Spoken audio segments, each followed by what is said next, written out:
Exercise 8.1 का class 10 का NCERT का क्वेश्चन नंबर क्या है, छठा है।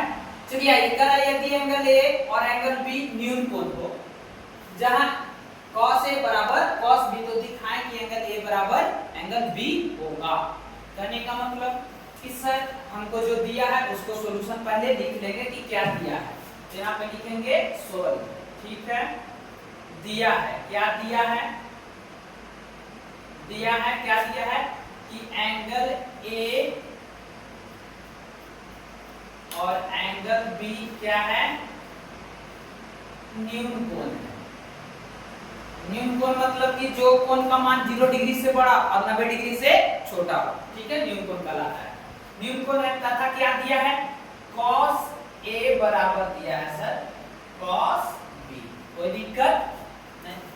तो हमको क्या करना है, सिद्ध करना है। सिद्ध क्या करना है, सिद्ध करना है। सिद्ध क्या करना है कि एंगल a बराबर एंगल b होगा, एंगल a बराबर एंगल b होगा। तो चलिए हम एक समकोण त्रिभुज बनाएंगे, ठीक है।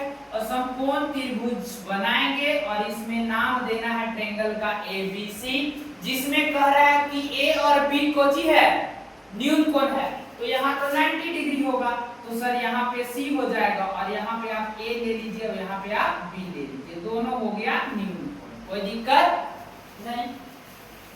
अब प्रमाण में क्या चलेंगे, तो प्रमाण में हम लोग देखेंगे सर क्या है प्रमाण में।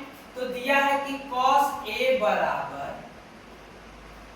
cos B। अब ध्यान देना है, आप बताइए कि cos A यानी कि सर थीटा मान रहा है, किसको, A को थीटा मान रहा है।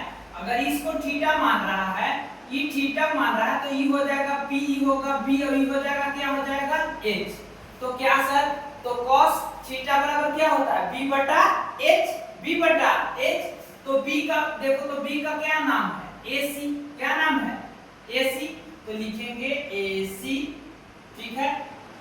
और फिर क्या है B बटा H, तो ये हो जाएगा AB, ठीक है, बराबर cos थीटा बराबर B बटा H होता है। तो B का वैल्यू क्या था, यही ना था AC, और इसका नाम था H का AB, ठीक है। उसी तरह cos B, अगर यहाँ पे थीटा मानेंगे, ठीक है, यहाँ पे थीटा मानेंगे तो ये हो जाएगा P सर, और ये हो जाएगा B हो जाएगा, और ये क्या है H, तो H ही रहेगा। तो cos B बराबर B बटा H होगा, तो cos, तो यहाँ थीटा थी तो P हो गया, तो यहाँ पर हो जाएगा आपका BC, और फिर हो जाएगा बटा में फिर हो जाएगा आपका AB। AB से AB का हो जाएगा कट जाएगा, यानी कि सर AC बराबर हो जाएगा BC। और जैसे ही AC बराबर हो जाएगा BC, तो ये त्रिभुज कहलाएगा समद्विबाहु त्रिभुज। इसमें जिस त्रिभुज की दो भुजा आपस में बराबर हो उसे समद्विबाहु त्रिभुज कहते हैं, ठीक है। तो इसलिए जब समद्विबाहु त्रिभुज होगा तो इसमें नियम है कि समद्विबाहु त्रिभुज का दो न्यून कोण भी आपस में बराबर होंगे, इसलिए कहेंगे कि एंगल A बराबर होगा एंगल B। क्यों, क्योंकि सर हम लोग कह सकते हैं कि समान भुजा की सम्मुख कोण भी, ठीक है, समान भुजा की सम्मुख कोण भी क्या होते हैं, कोण भी बराबर होते हैं। चलिए यही तो हमको साबित करना था। तो देखिए एंगल A बराबर एंगल B साबित हो गया कि नहीं, यही ना सिद्ध करना था, हो गया, मेरा हो गया सॉल्यूशन।